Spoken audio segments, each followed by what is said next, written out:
The kick's power comes from the torque generated by the rotation of the hips. It's the same principle that cracks a whip. Turning the hips just a few degrees forces the foot to travel a much greater distance and creates a lot of speed as it does. The longer the leg and quicker the rotation, the faster the kick. And unlike karate, Muay Thai fighters are also taught to strike with the hard bone of the shin. A Muay Thai kick can generate roughly the same force as a baseball bat, enough to crack a rib. It works like a point of a knife. All the force is magnified by being concentrated in a small, hard area.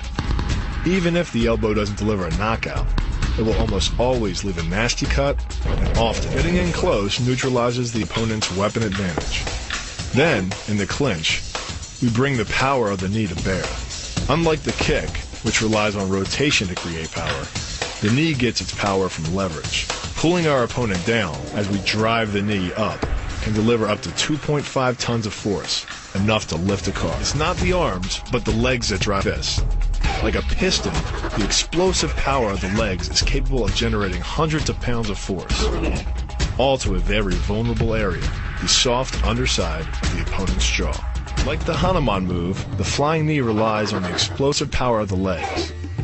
But rather than spread the power of our blow over two fists, it concentrates it into the spear point of the knee and combines it with the force of gravity. It's the equivalent of hitting our opponent in the chest with a sledgehammer. Works on a concept called the couple. Basically, it's two levers linked at a single fulcrum, the elbow lock. And it doubles the foot-pounds of torque you can generate when compared to a single-arm lock. There's more than enough force to flip an opponent to the mat or dislocate his elbow. Using the twisting motion of the torso to drive the strike, the business end of the hardwood fighting stick can quickly accelerate to more than 25 miles per hour. On contact with the skull, the energy is enough to cause a depressed fracture. It's the same injury-producing force as being hit in the temple by a hammer. Mali relies on something called a flexion moment imparted to the neck to do damage.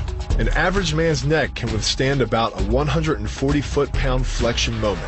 Beyond that, soft tissue and even vertebrae can be crushed. By bringing your weight down fast, this move could easily deliver twice that amount of force. And it wouldn't just end a fight. It could leave your opponent paralyzed or dead. Close, the opponent's neck is exposed. But because of the close range, the hand doesn't generate a huge amount of force. It's enough to stun, but probably not enough to cause severe injury. But replace the hand with a weapon, a stick or a knife, as you would in combat, and this could become a kill shot. The kick's power comes from the snap of the knee. The snap is created when the quadricep, the largest muscle in the body, contracts and pulls the tendon connecting to the foot over the knee. Using the knee as a pulley, the strength of the quad is enough to accelerate your foot to speeds close to 30 miles per hour. Because the area of impact is focused on a small part of the foot, it magnifies the force of the blow, making it capable of dropping 1,000 pounds of force on your head. It's like getting whacked in the head with a Louisville slugger. It works by taking the opponent's blow at an angle, which deflects the energy of the blow away from the vulnerable torso. The harder you block, the further his blow will be deflected, and the more open he'll be to a counter strike. Rotating your fist 180 degrees right before it strikes the intended target. The twisting snap of the arm maximizes the speed of the punch and magnifies the force of the blow by concentrating the impact on the first two knuckles of your hand. Done correctly, it can deliver as much energy as a bowling ball dropped from the top of a house, more than enough to cause soft tissue damage or break a rib. Because it swings through such a wide arc, the wrist is moving at speeds of up to 43 miles per hour. And since the radius doesn't deflect or compress nearly as much as a fist, it can deliver a staggering blow, like being hit with an axe handle. This roundhouse kick is designed for maximum impact. With the powerful muscles of the thigh yanking the tendon over the knee, the foot accelerates from 0 to 21 miles per hour in just 1/3 of a second. Combine that with the reinforced shoe, and this kick can drive the nose bone back up into the brain. It's aimed at the largest gland in the human body, the liver. A direct hit won't just bring an opponent down. It can rupture the gland, causing severe internal bleeding.